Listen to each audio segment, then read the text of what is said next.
Okay, I want to show you how I did this picture. This is a digital oil painting done on the Procreate app using my iPad Pro.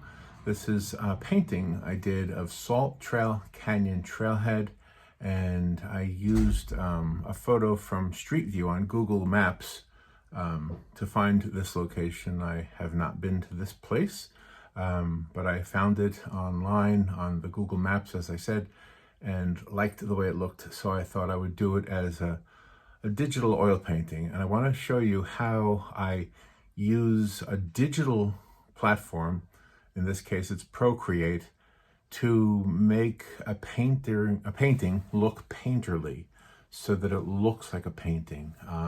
There is more than one way to do this, or there are more than one, whatever. There's more than one way to do this. And so if you just sit back, what I want to do is show it to you in time-lapse form. I'll narrate it and I'll stop it and explain the different things along the way. To put it in real time would be kind of long, maybe 2 hours. Probably took about 2 or 3 hours to do this. So I just want to show you how I did it, what I did, and if you have any questions, I will be glad to answer them. You have to put them in the comments underneath. Also, the finished artwork is available on my Pixels site. I'll put the thing right there so you know where to go. Okay? All right, let's do it. Okay, so first let me just show you the iPad. This is the iPad sitting on my desk, and I have it set to the Procreate opening page. That's the logo. You can get Procreate online and download it to your iPad. And so let me go and show you the beginnings. So the first thing we want to do is we want to get a new canvas. Let's see. 27 by 21. So let me get the 27 by 21. Here it is right here. So first I'm going to use this size right here. And there it is. There's the size. Now I didn't want it that way. I wanted it this way. All right, so here's my Apple Pencil. Oh, and I have to show you my reference photo. So I'm going to use a reference photo. Here's how you do that. You go to the canvas button here. See if I got it right. And then you go to the reference photo, and I'm going to find the image I want. Whoops. Image, import an image. The image I want is this image right here. This is the photo from the Street View. Okay, so let me move the reference photo over there, and I'm going to move this over here. So this is my drawing place. Now let's pick a brush. Here's how you pick the brushes. Pick a brush. Oops, sorry. There, now these are the choices. Now I already have it set on turpentine, this one right here, and I'm going to use that one for the whole picture. You don't have to use it for the whole picture. You could use any brush. I like a few of them, but in this particular painting, I'm using only the turpentine brush. So let's just start with the sky, and then what we're going to do is I'm going to go to the time lapse. But for the beginning part, I just want to show you this. So you take this up here. This is where you're going to find your palettes, your colors. Okay, and the sky is obviously blue, so we're going to move this over until we have a blue. And we'll pick that color right there. Looks like a baby blue-ish. And we can make the brush size a little bigger by putting it up. And now you'll see on here. Okay, so this is what I'm doing. Okay, now I'm actually redoing it because I did it already, but I just want to show you how I did it. So I painted in the sky. You see the sky has a little bit of like a loop like that. So that's what I'm going to do. And then I'm going to fill in anything that needs to be filled in. You'll see. I'm going to do it time-lapse in just a bit. So this is the rough. And the reason I like to do it in different strokes rather than one continuous stroke is because, let me get rid of that. because that way you have that more painterly look. Okay, so now the sky is rough, very rough. The mountains is the next, and that would look to me to be a dark green. So we're gonna like go off like right here somewhere. Okay, and we can always change it. But for now, here we go. So now you're gonna paint in the mountains. And all right, so that's all I want to show you in real time. Now I'm going to switch over to the time lapse of the actual painting to show you what I did, and I will narrate it, okay? All right, so this is the time lapse. And as you can see, I've already got the rough sketch of the blue sky, and I'm continuing with the Payne's gray-ish sketching in. Again, just to repeat, I am using the turpentine brush on the Procreate app, and it leaves a very painterly look as you put the brush strokes onto the digital canvas, to the screen of the iPad. And everything I'm doing right now, if you go back to the reference photo, I'll put it up there so you can see what I'm talking about. And from the reference photo, all of the things in the picture have somewhat distinct shapes.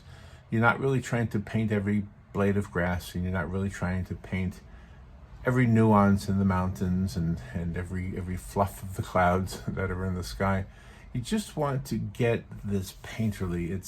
It's impressionism, and it's a way of using this digital platform to create something that doesn't look digital, if that makes sense. To create a painting that looks like a painting. You clearly are truly using art skills when you do this. You're not using any tricks of the platform, and there are some tricks. And hey, the tricks are good too. I've used some myself. In this particular one, I'm not using any. Well, I take that back. I am using one. You'll see that I'm using a multiply layer to accentuate the shadows and the lights, and to cool down some of the warmer areas of the picture that I think would be better off cooler.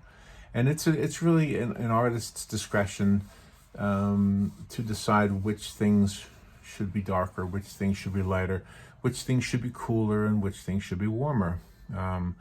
The fortunate thing is when you're using a reference photo, you probably chose that photo because it already has some of the things, some of the elements that you like in a finished image. And so what you have to try to do is take that thing that you like about it and make it into a painting. I am an older guy, as you probably can tell, and so I have old school training with regular paint, real paint, traditional paint, as they say. And in traditional paint, I would do it no differently. The big advantage with using digital over traditional is that it's quicker. It's quicker because you don't have to really mix colors. You just have to choose colors. You don't have to wait for paint to dry. You can use layers. In this case, I think I did use a second layer and then merged them together. The reason I did that is because it looked a little bit too impressionistic. I wanted it to be a little bit more detailed.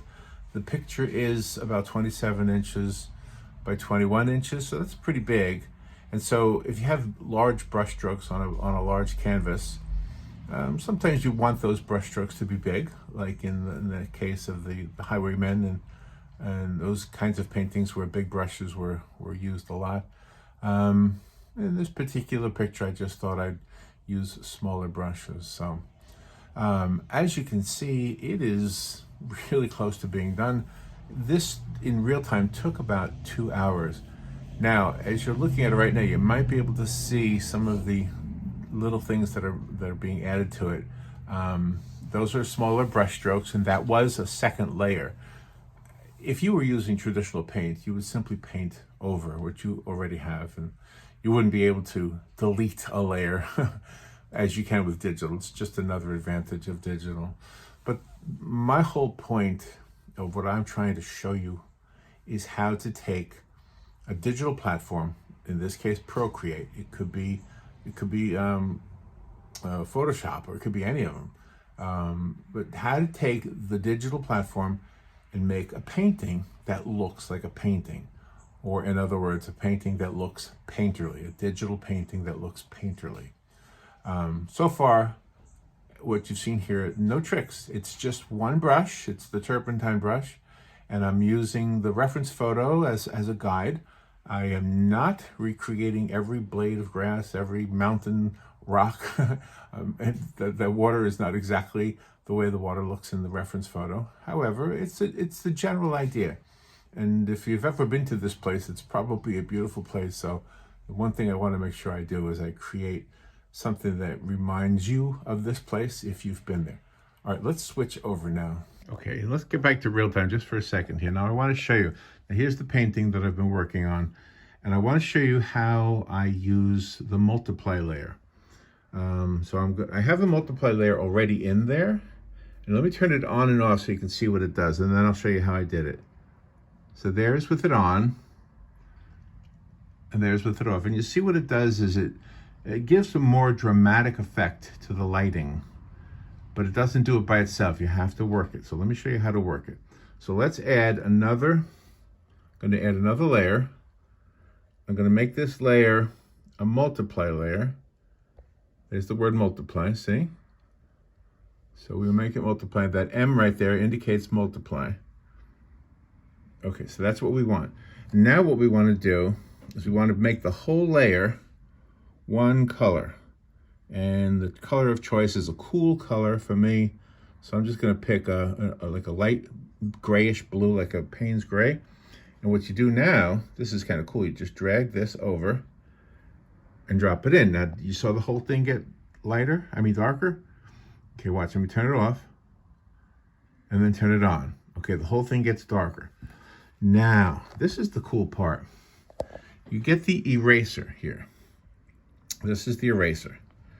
And let me get it open. Now, what you want to do is use the same brush as the paintbrush with the eraser. You don't have to, but that's what I'm going to do. Okay, now that's an eraser, not a brush, but it's going to behave like the brush. So now watch what happens when you brush it on. You see it erases all of that dark that you put on there. So right now it looks like I'm ruining it, right? But I'm not. What I'm doing is I'm erasing all the dark areas that I just made dark, because I don't want these to be dark. I want these to be light. Okay, including not just the sky, but including the surfaces of the mountains and the sand, and you'll see what I mean in a minute. Okay, now this adds to the painterly effect, by the way, because you're adding more brush strokes, even though they're in the form of an eraser. Digital art is similar but different from regular art. All right, now let's get the sides of the mountains where the light is hitting it. And a couple over here. Now I'm doing this very rough. I'm going to go back to the time lapse to show you. Okay, so just get that light right there. Some light hitting the mountains. Some light hitting the grass right here.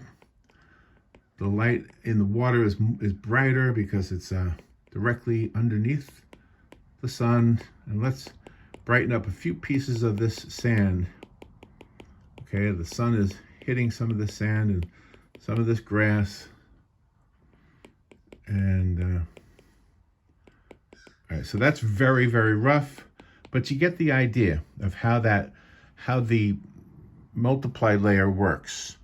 So let's go back to the time lapse. Okay, so now you're seeing the actual the way I erased the multiply layer, the Payne's gray, the dark blue, from the parts that I don't want dark blue and don't want Payne's gray. So again, just to repeat what I said in the real-time part of this video, these are the areas that I want light, that I want to look like the sun is hitting them. And as you see, as it hits the sandy areas, the water, the mountain the edges, the erasing of that multiply layer creates this beautiful dramatic effect of light coming from one direction and not being so bright, obviously, on the dark side of the mountains, etc. That's basically it. I think the rest of this is simply me putting my name on the bottom right-hand corner. So hopefully this helps you understand how to use the Procreate app. All right. Okay, that's it. That's how I did the landscape of Salt Trail Canyon Trailhead out in Cameron, Arizona. Thank you for watching. I will answer questions if you'll leave a question in the comment section. Also, if you want to look at other work or get a print of this work, you can go to my my Pixels website, which is going to be right there, so you know where to go. All right, thank you.